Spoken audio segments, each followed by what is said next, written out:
İman-ı kamil, işlersinin takip yaptan mersini biz iman-ı kamil deymiz. Xuda ve inin Resulü olan Muhammed Aleyhisselam bizni davet kırıvatkan iman-ı kamil. Birinci dilinin tasdiki, eşhedü en la ilahe illallah, eşhedü enne Muhammeden abdühü ve resulühü, biz dilimiz günah kılmaydıgan. Xuda var ve bir, Muhammed Aleyhisselam öz peygamber, hak peygamber, diyeni dilimizden tasdik işimiz. Onun için biz çileyen bir kısım başında şehadet edişimiz, bir teyakkuz kılışımız, kasam kılıp goya ki biz ahirki bir nefsim kavuşuruz.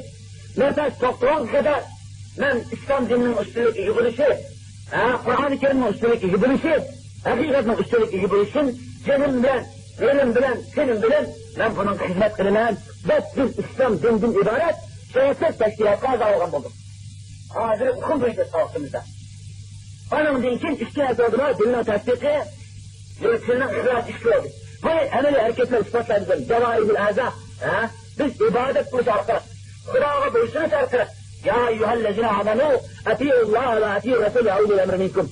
Bir zatları iman sertikerle Allah'a itaat kılınla. Ve inin Resulü Muhammed Aleyhisselam itaat kılınla. İslam'ın üstünlüğü muam dini rehberce. Dini işçisini söyle bunun itaat kılınla. Biz inin itaat kılış, ibadet kılış, günahın üzümüne soktuş, arıtırız. Onun için biz imanımızı hüccetle ispatlayalım. Bu iştahsının gelişi iman-ı kamilin.